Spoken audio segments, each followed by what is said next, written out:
Bienvenidos a esta catequesis que vamos a tener en el día de hoy, que hemos querido nominar Conociendo a Jesús por las parábolas, con el ánimo de que hoy hagamos una introducción sobre este tema y a lo largo de muchas más catequesis, no sé cuántas, podernos concentrar en cada una de las parábolas con el ánimo de encontrar allí a Jesús. Pero para que la acción del Espíritu nos inspire, nos disponga interiormente y nos acompañe a lo largo de esta catequesis, comencemos por invocar la presencia de Dios sobre nosotros en el nombre del Padre, del Hijo y del Espíritu Santo. Pidamos de modo especial la ayuda del Espíritu Santo. Ven, Espíritu Divino, manda tu luz desde el cielo. Padre amoroso del pobre, donen tus dones espléndidos, luz que penetra las almas, fuente del mayor consuelo. Ven, dulce huésped del alma, descanso de nuestro esfuerzo. Tregua en el duro trabajo, brisa en las horas de fuego. Gozo que enjuga las lágrimas y reconforta en los duelos. Entra hasta el fondo del alma, divina luz y enriquece. Mira el vacío del hombre si tú le faltas por dentro. Mira el poder del pecado cuando no envías tu aliento. Riega la tierra en sequía, sana el corazón enfermo. Lava las manchas, infunde calor de vida en el hígado. Toma el espíritu indómito, guía al que tuerce el sendero. Reparte tus 7 dones según la fe de tus siervos. Por tu bondad y tu gracia, dale al esfuerzo su mérito. Salva al que busca salvarse y danos tu gozo eterno. Amén. Quiero invitarlos entonces, a partir de esta catequesis, a que nos adentremos en una de las tareas prioritarias que como creyentes en Cristo tenemos, y es precisamente el conocimiento de Cristo.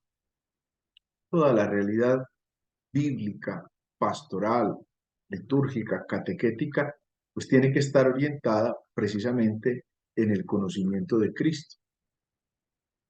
Si nosotros miramos, por ejemplo, el Evangelio de Juan en el inicio, cuando el Señor llama a los primeros, que fueron 2 discípulos de Juan el Bautista, y ellos a su vez van y llaman a otros. Por ejemplo, Andrés va y llama a su hermano Simón Pedro, eh, Felipe va y llama a Natanael. Ni Andrés ni Felipe se ponen a decir alguna cosa en particular. Por ejemplo, hay una expresión muy especial de Felipe cuando le dice a Natanael: aquel de quien hablaron los profetas lo hemos encontrado. Y el otro le contesta: y de ese pueblo sí puede salir alguien bueno. Felipe no entra en discusiones ni se pone a hacer grandes discursos, pero sí tiene una afirmación que es muy especial, que le dice: ven y verás. Es decir, ven y experimenta. Ven y tú mismo comprenderás si lo que yo te estoy diciendo va a ser para ti tan importante como lo fue para mí. Y tenemos muchas maneras de conocer a Jesús. Sin duda, esa tarea eh, nos ha gastado la vida. Cada uno de ustedes podrá decir: pues yo lo he conocido de esta manera, yo lo he conocido de esta otra.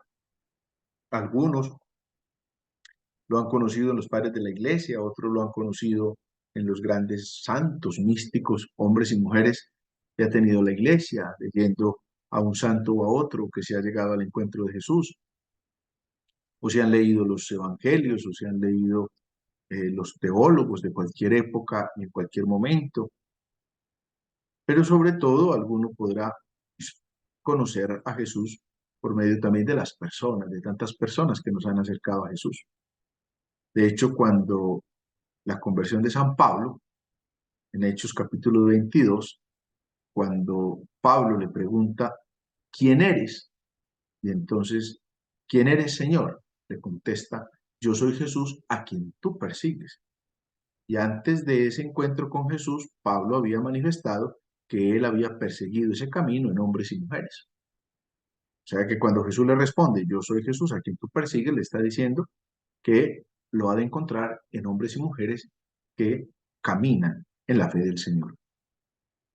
Por eso, conocer a Jesús tendría muchos elementos y me parece importante que nos preocupemos por conocerlo a partir sobre todo de las parábolas que vamos a encontrar a lo largo de los evangelios sinópticos. porque solamente en el conocimiento de Cristo vamos a llegar nosotros a la verdad de nuestra fe. Parto de este texto que les pongo aquí en pantalla, está tomado del Evangelio de Juan en el capítulo 14. El capítulo 14 de Juan es muy interesante porque vemos la conversación que Jesús tiene con sus apóstoles, pero vemos la intervención de tres de ellos. El primero es Tomás, el segundo es Felipe y el tercero es Judas Tadeo. Nos concentramos en este de la mitad, Felipe. Y dice el texto en Juan 14, del 7 al 11. Si me conocéis a mí, conoceréis también a mi Padre. Desde ahora lo conocéis y lo habéis visto. Le dice Felipe, Señor, muéstranos al Padre y nos basta. Le dice Jesús, tanto tiempo hace que estoy con vosotros y no me conoces, Felipe. El que me ha visto a mí ha visto al Padre. ¿Cómo dices tú, muéstranos al Padre? ¿No crees que yo estoy en el Padre y el Padre está en mí? Las palabras que os digo no las digo por mi cuenta. El Padre que permanece en mí es el que realiza la obra. Creedme, yo estoy en el Padre y el Padre está en mí. Al menos creedlo por las obras. Podremos situar, este texto dentro del Evangelio de Juan como en el centro del Evangelio de Juan. Es decir, va a servir como de equilibrio de todo el Evangelio. Y tiene como punto clave el verbo conocer. Conocer a Cristo para conocer al Padre. Así se lo dice el Señor a los apóstoles. Si me conocen a mí, conocerán también a mi Padre. Desde ahora lo conocen y lo han visto. Sin embargo, esa frase, que digamos, decir, resume toda la tarea que Jesús ha hecho con los apóstoles, se ve que no le queda tan clara. Felipe toma la vocería de los demás apóstoles y simplemente le dice, pues muéstranos al Padre y ya, eso es suficiente. Porque la conversación que Jesús ha tenido antes está interrumpida por la petición que le hace el apóstol Tomás. Señor, nos has hablado tanto del cielo, pero ¿por qué no nos muestras el camino? ¿Por dónde es que vamos a llegar allá? Y el Señor le ha dicho, estamos en el capítulo 14, antes de esto que tenemos en pantalla, el Señor le responde, yo soy el camino, la verdad y la vida. Entonces, fijémonos que el conocimiento del que el Señor les está hablando a los apóstoles es el conocimiento que nosotros debemos procurar particularmente en nuestra vida de fe. Sin embargo, vemos que ante la pregunta de Felipe, o ante la petición más bien que la pregunta, porque Felipe no está preguntando nada, el Señor le contesta, tanto tiempo hace que estoy con ustedes y no me conoces, Felipe. El problema es que esa fue una afirmación que perfectamente nos puede hacer el Señor a cada uno de nosotros. Cambia el nombre de Felipe por el nombre suyo. Y puede decir, bueno, tanto tiempo que dices que estás conmigo y que yo estoy contigo y tú todavía no me conoces.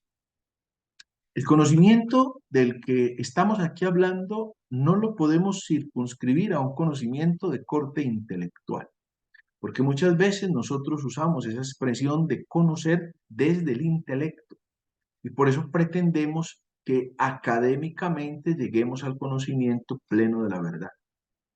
Y si hay alguna cosa que tenemos que tener mayor conciencia cada día, es precisamente que el conocimiento de Cristo, el conocimiento de Dios, es ante todo una experiencia que se va a valer de algunos elementos académicos, sí, o de algunos elementos teológicos, o de algunos elementos filosóficos, o de algunos elementos patrísticos, o de algunos elementos del medioevo, de la mística, sí, sin duda.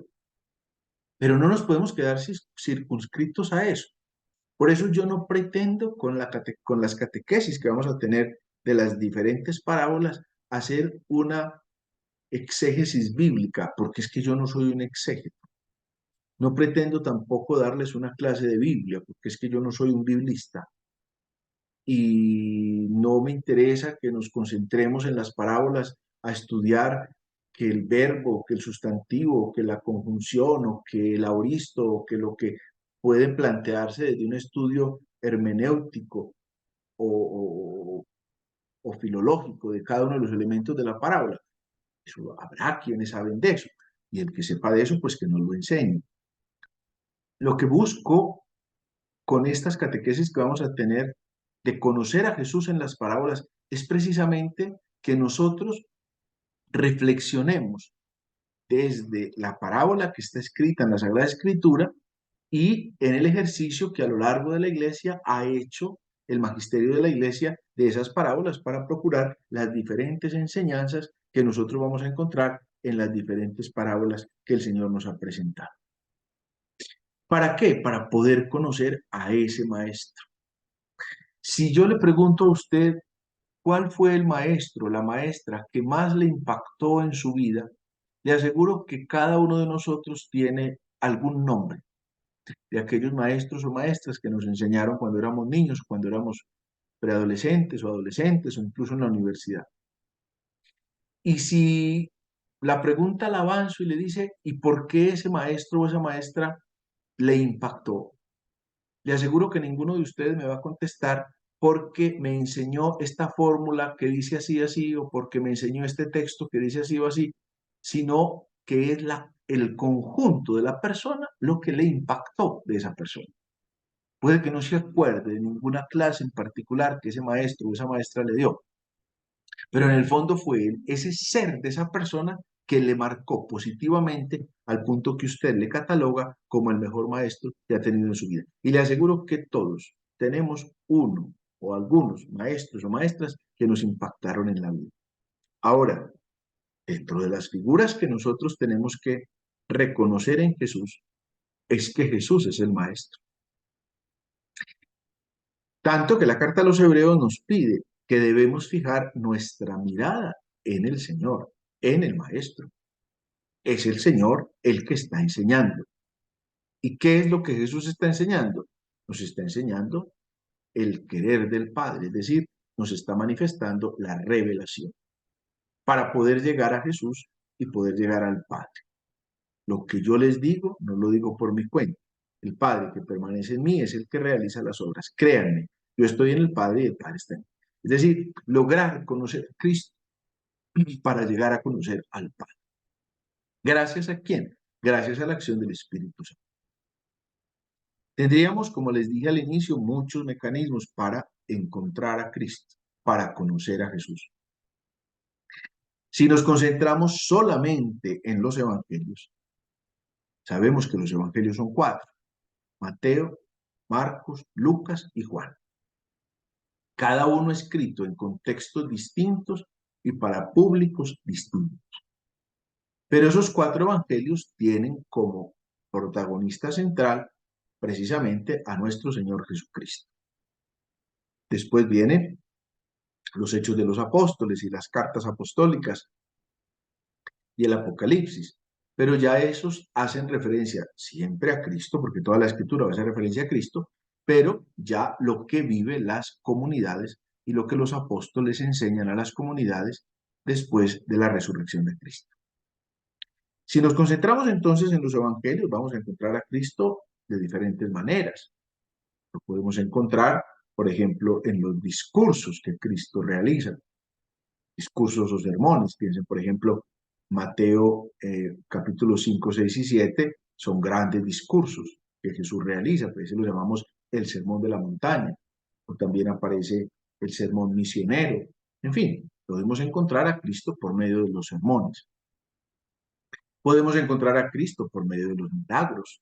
Si nos concentramos en cada uno de los evangelios, vamos a concentrarnos en aquellos momentos en que Jesús actuó de modo milagroso con una persona o con otra.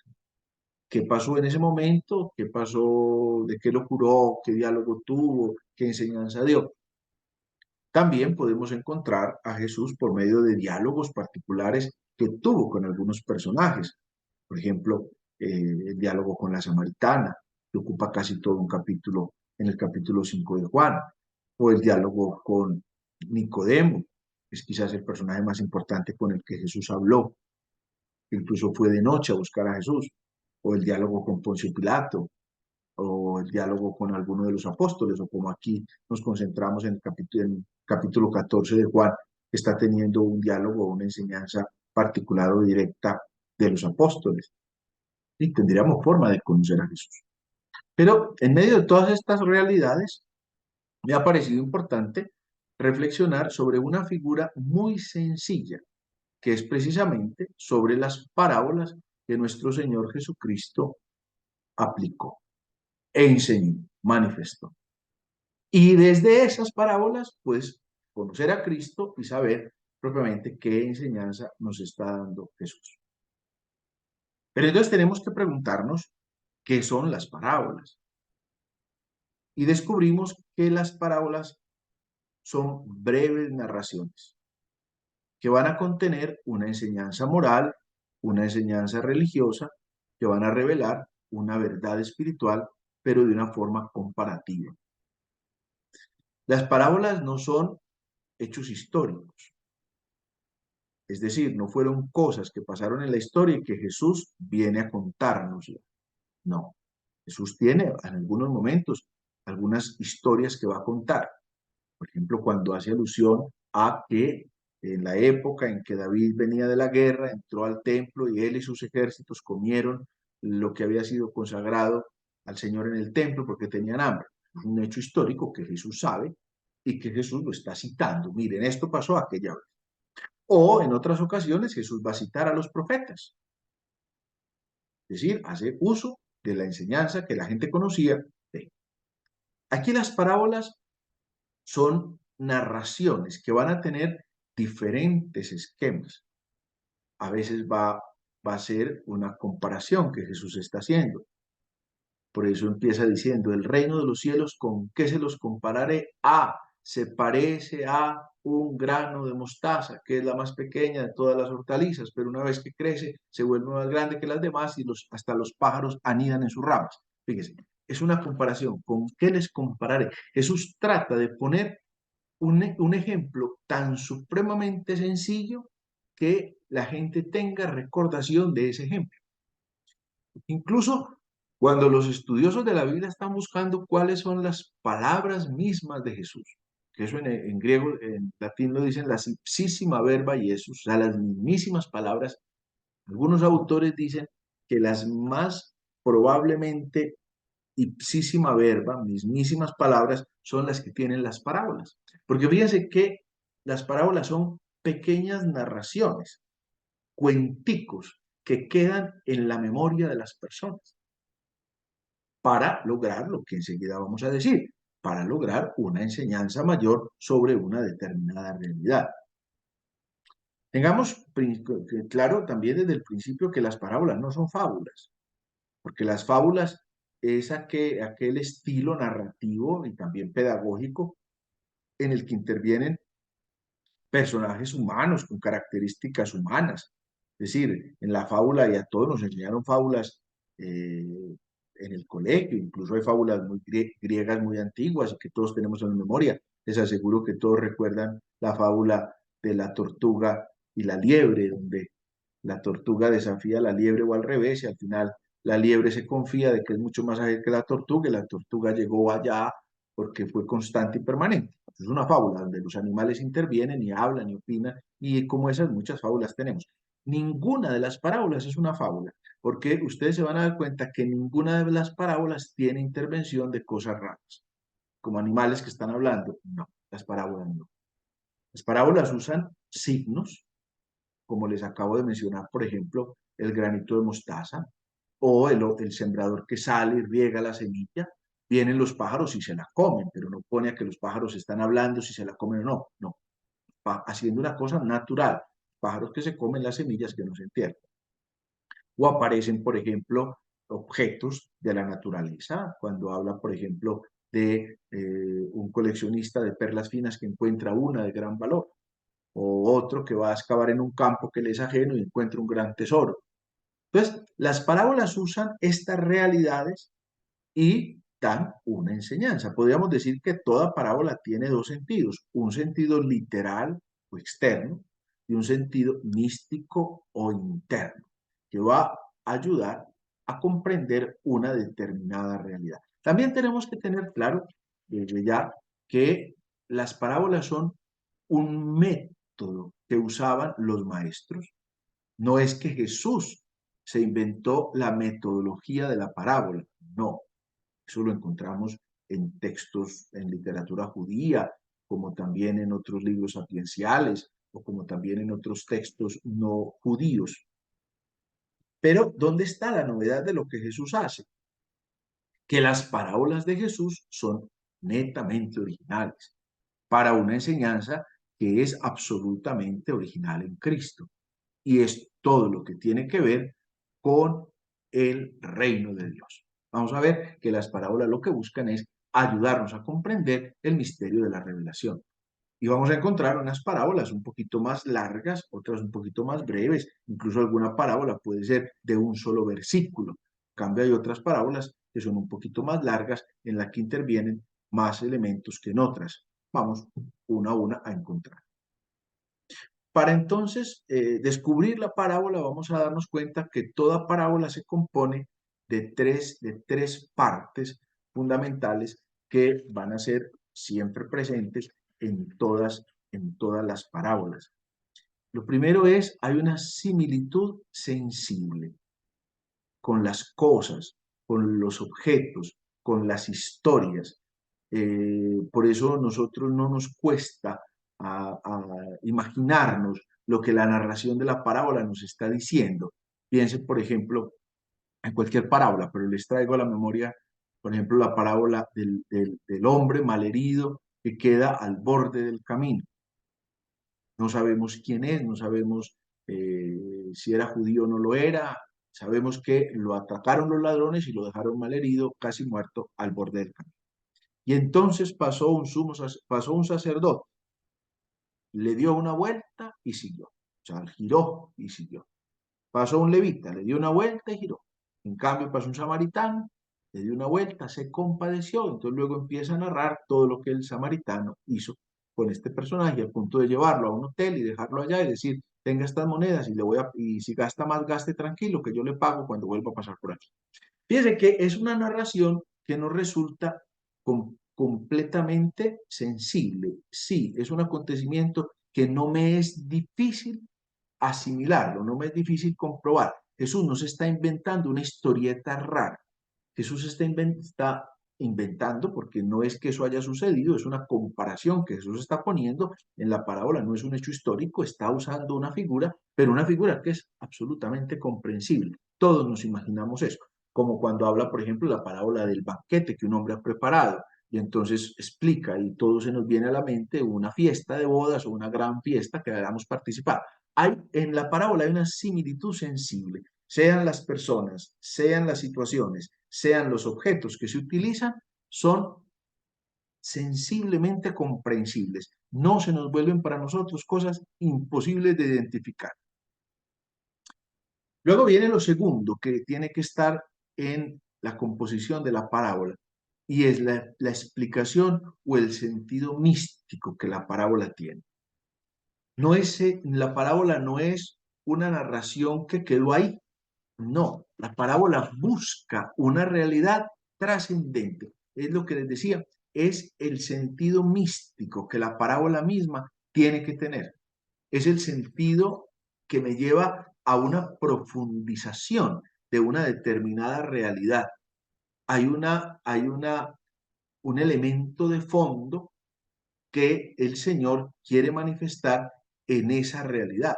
Por eso vamos a encontrar que toda parábola comunica una enseñanza o una verdad espiritual en su contenido esencial.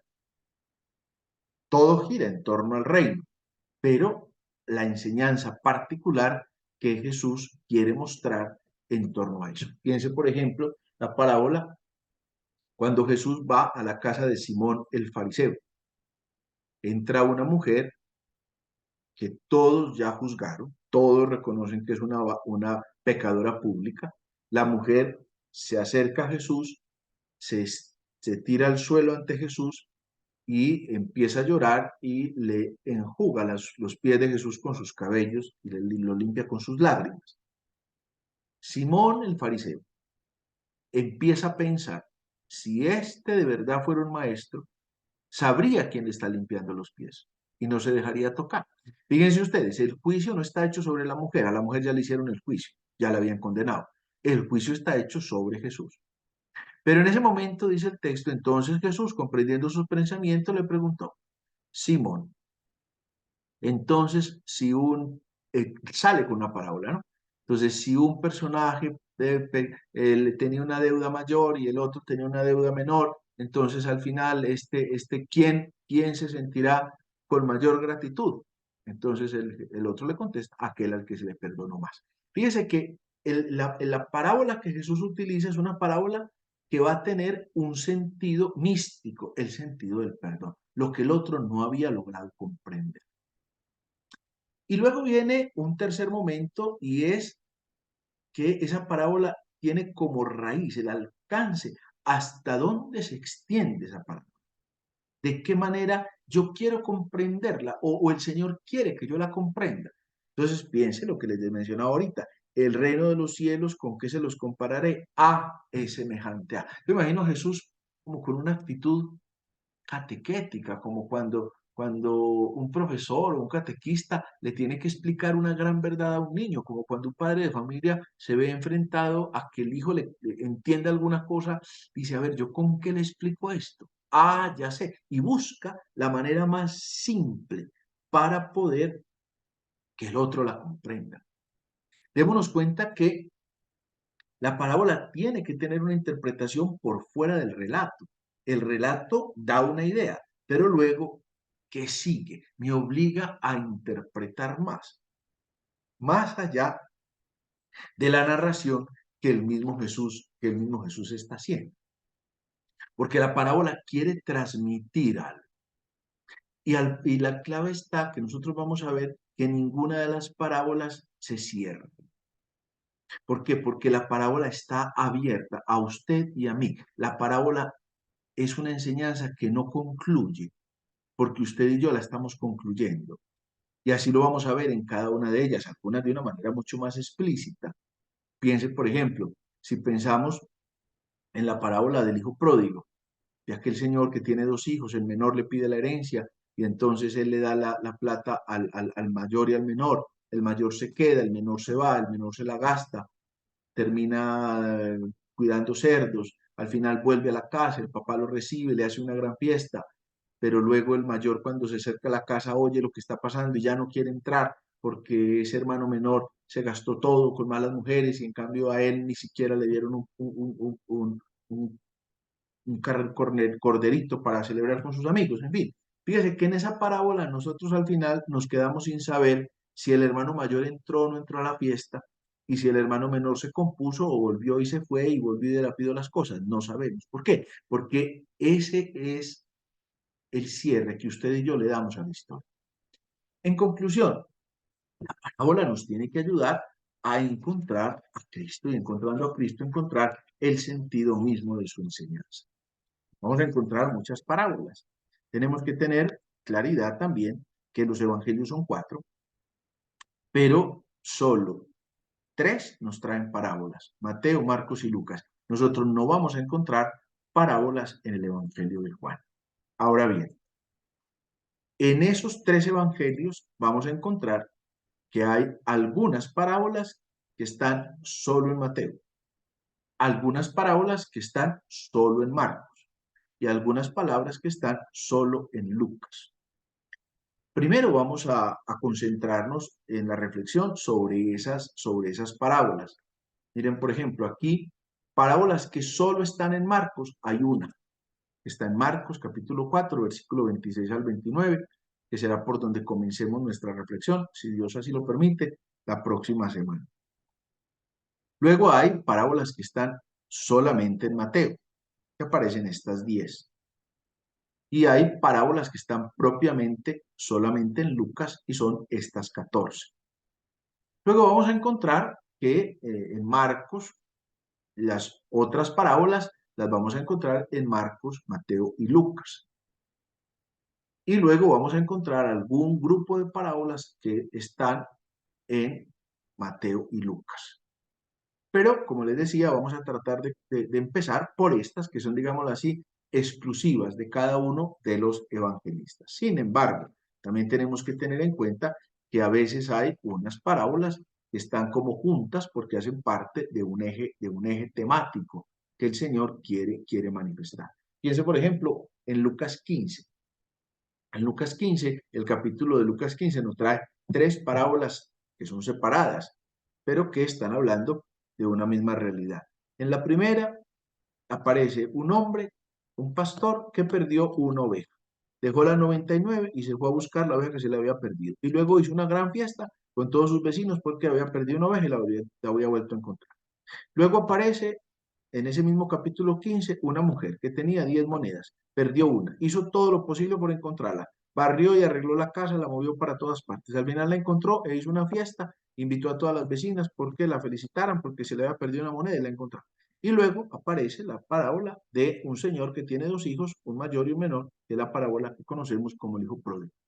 Esas están juntas en el capítulo 15. Tiene tres enseñanzas distintas, pero al mismo tiempo vemos que hace parte de un hilo conductor dentro de un mismo eje temático que se llama. Y como esa vamos a encontrar otras. También va a ser interesante después de que terminemos, si Dios nos lo permite, cada una de estas en su originalidad, porque dice esto solo está en Mateo, esto solo está en Lucas, pues luego comparar aquellas que están en los tres evangelios. Entonces lo podemos comparar por lo que se llama la sinopsis. Por eso este evangelio se llaman evangelios sinópticos, porque yo puedo comparar una misma parábola, cómo la presenta Marcos, cómo la presenta Mateo, cómo la presenta Lucas. Puede que haya una que otra cosa que cambia, no es que hayan copiado lo mismo, pero vamos a ver que lo fundamental sí está.